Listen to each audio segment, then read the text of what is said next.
Guys, welcome to Season 2, Episode number 5 of the Derby Crowd Live. And to start off this episode, we are currently 3 points off the top of the table against Manchester United, who we are probably going to be playing in this episode. We've got these 4 games, then we've got West Brom, then we've got Man United. I might make it a 5-game episode, depending on how many goals are in each game. Then we've got another episode that puts us up to about halfway in December. And then we got the January transfer window. So make sure you start leaving some comments down below on any players that you want me to sign. Obviously, we won't have the most amount of money in the world, so we'll probably have to move players on or do swap deals, because we have got just about 2 million. Obviously 80 grand in wages is not bad at all, but we might need to extend some contracts. I'm actually going to quickly check that now to see what the contracts are looking like. George Thornton's obviously not wanting to sign a new contract, so there's a chance that we could actually lose him in the January transfer window if we don't get that contract signed soon. Heading into our first game then against Hull City at the KC Stadium, we should be able to kick off this episode with a nice and easy win. Obviously in real life, last season obviously Hull City beat us 3-0 at home, and then we managed to beat them 2-0 at the KC Stadium. It is going to be raining, which is a little bit difficult, and I like it. I like it where it's just a nice clear day, because you can pass the ball really easily, dribbling's a lot easier. But yeah, in the rain it's a little bit more sluggish. I don't know if I should put anyone. Vyman did quite well in the last episode, to be fair. So I think we'll put him onto the bench instead of Oliver Burke, who I know he's very young, he's only 20 years old, so he's still got time to grow. Looking at the Hull City lineup then for today's game, they've gone for a 4-1-4-1 with Haller up front. I think he's from the Dutch league. I think he's actually linked to Derby in real life, because obviously we've got goal issues at the moment, and he seems to be scoring quite a few in the Eredivisie.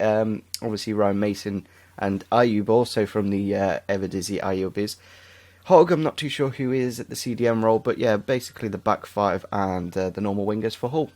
Here we go, into Thorne. He has got the overlap with the shot, but it has been parried out by Marshall. We've still got the chance to get the ball back into the box. Here we go, ball into Mathieu Vidra on the edge of the box. He hasn't really done that well in the Premier League, but he has got a shot off here, and David Marshall has done very nicely to get low down there and to make the save. There it is, half time against Hull City. We really haven't made that many chances in this first half, but I think we've got a few good options on the bench that can always get us a goal, such as Joshua King. Here we go, ball into Demizi. Can we get a good delivery into the box? It has found Vyman with the volley, and a very good save from David Marshall. I'm not too sure how they kept that in. Here we go, ball into Joshua King. We're going to get the overlap of Ince involved. Back into the box, it has gone into Vyman, into Knockout with the shot, and it is just wide of the post. It probably, I don't know if I had time to actually take that down and maybe finesse it in. But yeah, Vyman won the header very nicely. Probably had the time to take that down and finesse it, but very close. Only about 10 minutes left now, so we definitely need to get something happening. There it is, full time against Hull. Bit of a mouthful to say Full and Hull in the same sentence, but yeah, I don't know, quite a realistic game, obviously away from home in the rain. I'm kind of happy with a point, but at the same time, 3 points and we would have been top. Into a bit of training there, and as you can see, Rawson has grown to a 73 rate of play. The only opportunity that Rawson really has to get some first team football is if he does basically surpass Keogh in rating. Into the next game against Crystal Palace, I just had a quick look and see that they are actually 14th in the table, so they're not doing amazingly, but we are only 8 games into the season. We did actually play them in the FA Cup, I believe, and we did beat them last year, but that was with our 4-4-2. Now that we are matching up with them with the formation, it'll be interesting to see how we do. Also for this game, I'm actually going to play Martin from the start, because Vidra's really, I don't think he's got a single goal yet, and it's kind of disappointing, so I'm going to just drop him for this game. I think we'll go for this lineup, and we should be able to get the win. Let's have a quick look then at the Crystal Palace lineup. They've gone for a 4-2-3-1, Flamini and that Benfica guy, Fejar, in the holding midfielder roles. Connor Wickham at the left mid position, I'm not too sure about that. They've got like Townsend, Sacco and players like that. Going for like basically a target man on the left wing is a little bit weird, but obviously Christian Benteke up front. And then the normal back 5 with obviously Steve Mandanda in goal, a very good goalkeeper, and Wilfried Zaha on the right. Here we go, ball into Knockout. We are actually playing him on the right hand side for this game. Recently we've been playing him on the left, where he hasn't performed that well, so hopefully we can get a bit more out of him in this match. Here we go, through for Thorne. Can he get the shot off into the back of the net, just wide of the post? Punching with the ball on the edge here. With the shot, and Pickford has had to make the save there. Don't really want to give that many corners to Crystal Palace, since they've got like Benteke and Scott down in the box. Very good headers of the ball. Here we go, into Knockout. Can we get a good delivery into the box? It is in a very good area, and they've almost put it into their own net there. I think it was Suarez, the left back. Half time against Crystal Palace there. We've had a lot more chances in this game with Chris Martin especially up front. We seem to have been able to get in some more dangerous areas, but not quite found the back of the net yet. Here we go, into Knockout. He is quite central, which I kind of want him further out wide with the space, and there you go. Knockout with his very first goal for the club. He cut inside quite a bit, which left quite a bit of space out wide, but I kind of prefer it when, because as you can see there, he was basically playing as a striker. I prefer it when they're out wide, because they're already in that space. Not too sure how he got that in the near post against Steve Mandanda, but yeah, there's Knockout's first goal. He hasn't really performed that well, to be fairly honest with him. Actually, his second goal. I'm not too sure when we got that first goal. Teke with the ball here, on the edge of the box, through for Wickham with the shot, and they have replied pretty much instantly there. I think they made a substitution in the centre attacking midfield area, and yeah, he seems to open up the space. Wickham cutting inside there, and Benteke just holding it up, waiting for the gap.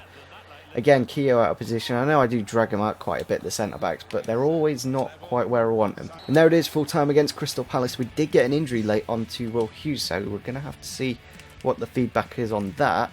It's kind of good that we are finding these games a little bit more difficult, because it seems actually like we're in the Premier League now, not, I don't know, like it was stupidly easy in those first 8 games, but the last 2, they've been a little bit harder. So we have no message from Will Hughes about being injured, so that's kind of lucky in a way. But obviously we're going to go into the next game with our second team.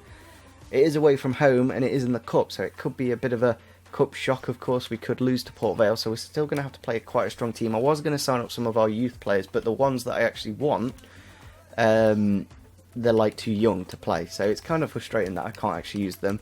We are going to start with Matija Vidra from the start from this game, because we dropped him in the last one.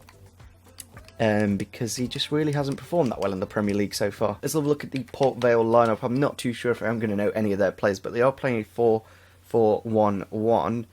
Just having a quick look around. I don't really know any of their players, so again, like we did play against Leyton Orient, I think it was earlier on in the season.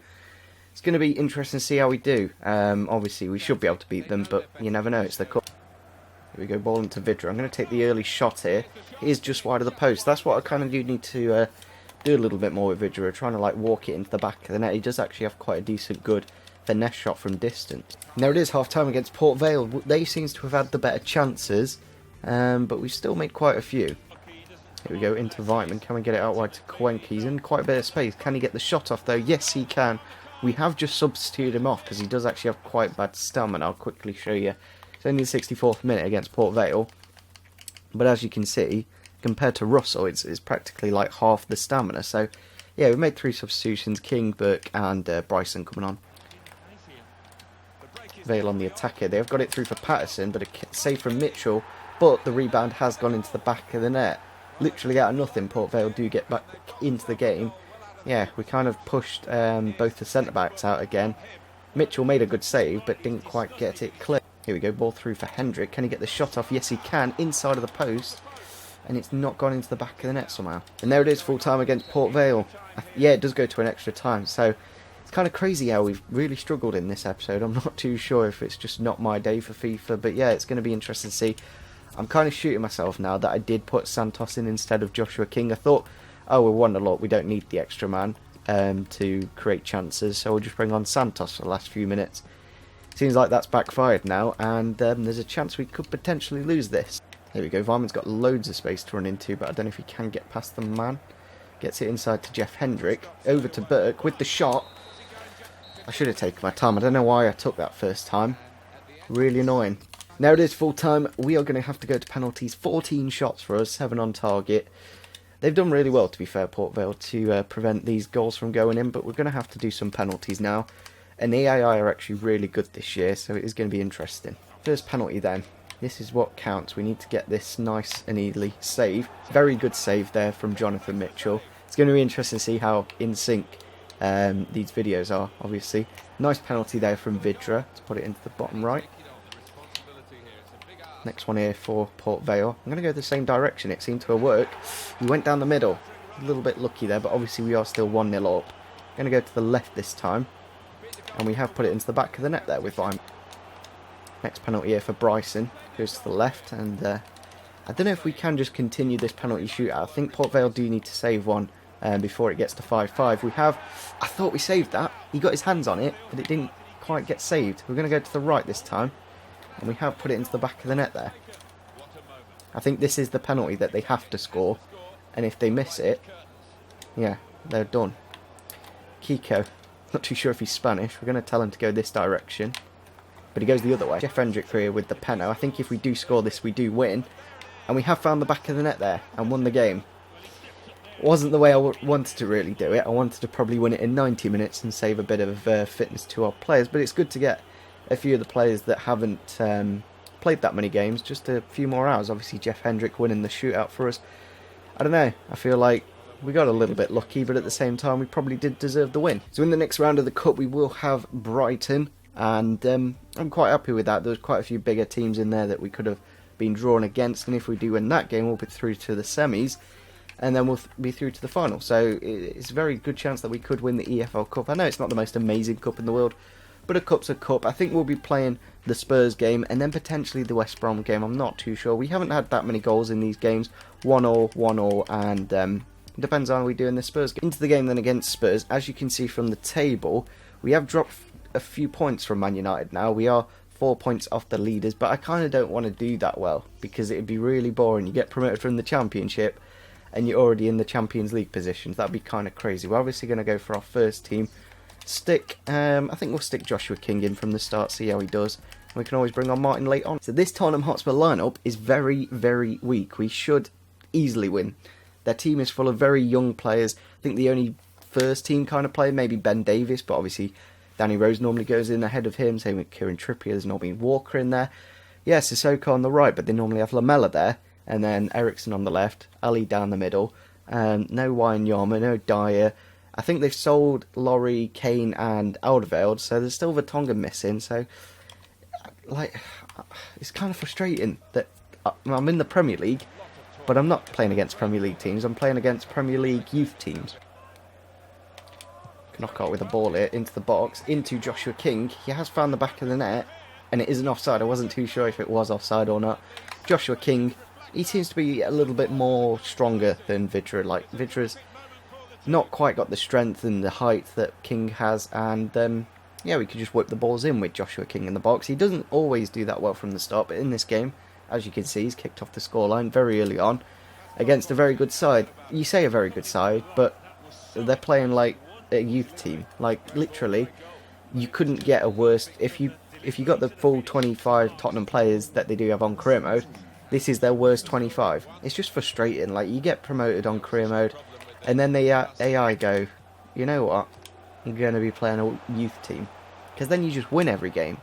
The games that we find harder are probably the ones against, like, the Hull, the Crystal Palace. We struggled against them. Against this team, we seem to be just passing it about with ease. Ball in the box here with Spurs. Not quite dealt with it from a corner. Shot from Sissoko, and they do get back into the game. Literally their first shot of the game in the 35th minute from a corner. Didn't quite deal with it, and yeah, Moussa Sissoko, their best player, puts it into the back of the net. Now it is half time against Tottenham Hotspur. They literally have had one attack, maybe two. Yeah, and we've had quite a few, and it's 1-1. It hasn't really told you the story of the half, but that's FIFA for you.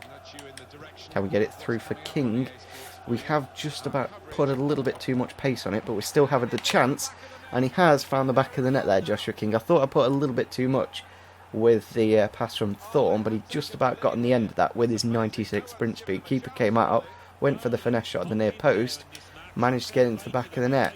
Joshua King getting us back into the lead. We are going to make a few substitutions in a minute. They have brought on a couple of their better players. I think Allen in the midfield, the former Napoli player they did sign. Trippier with the ball in the box. He has got the shot off. It's come off the post, and it's gone into the back of the net. Zapata just coming off the bench there. I think he has got the goal. Or is it's someone else? I'm not too sure. Number 26. But yeah, Trippier got the ball in the box. A lot of space. Nobody closed him down. And they found the back of the net just like that. Really, like out of nothing. Yeah, it was Zapata, the Colombian, I think, from Udinese. Here we go, into Bryson. He's turned away the man, and he has slotted that lovely into the bottom of the net. Little bit of a lucky goal. We won it back and then got it through for Bryson, and he did get a really nice strike into the back of the net. It didn't have the most pace, but it was placed very nicely around the Tottenham keeper. Yeah, as you can see, Knockout, just a nice bit of dribbling from Bryson, and he just slid it right into that corner.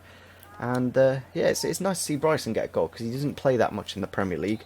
Had to put him on the bench for this game because Hendrick didn't quite have the legs as he did play the full 120 in the last game. We have won it here with Oliver Burke, and there is a chance that we could make it 4-2. Knockout with the ball here. I'm going to try and cut back and get it into somebody on running, maybe out wide to Burke with the finesse. Has been saved, but Knockout has found the back of the net there to get his third in the Premier League.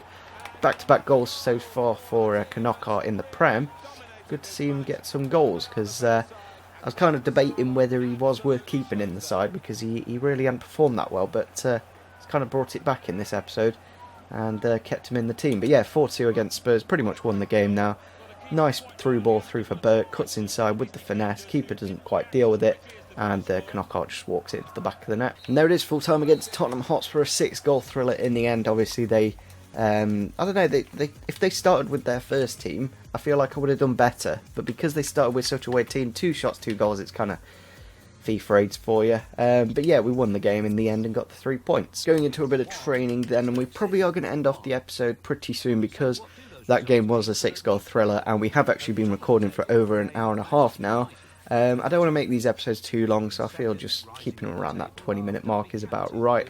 Would have liked to get up to that Man United game, but we can always look forward to that in the next episode. We are going to kick it off with West Brom, though, in the next episode, then play that Man United game. But yeah, I think we'll just end off the episode here.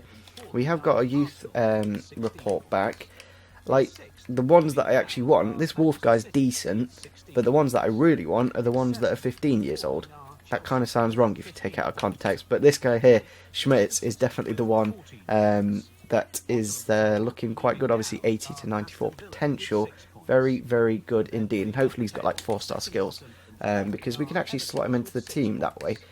There is, so Johnny Russell does actually want to move, so we might have to start playing him in a few more games, since I don't see him as a first team player, but I like him in the squad because he can always come in and do a decent job. So we're going to end off the episode here. As you can see in the bottom right hand corner, we are currently second in the Premier League, 21 points after 10 games, 4 points off Man United. I'm not too sure if Man United have lost a game. Yeah, they've lost one, but we've drawn more than we've won basically, but we have got a pretty good defensive record, but Man United's actually better. Obviously those two goals that we did concede in the last game did take that down a little bit, but in the next episode should be quite interesting. We've got Man United, will potentially close that gap quite a bit, then we'll probably get up to that Brighton game, then we got another episode, then we got January, so make sure you do start leaving some comments down below on any players that we should be signing. I'm thinking of a striker, like a target man, maybe Giroud, someone like that, maybe a bit older like Dzeko.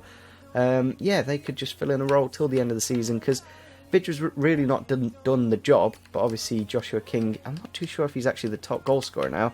Yeah, he is, top goal scorer, Joshua King, very nice to see indeed, so I'll probably stick him up front for the next episode, and just start him from now until January. So, if you did enjoy this episode, make sure you do smash the like button, subscribe if you are new to the channel, and see you soon, bye.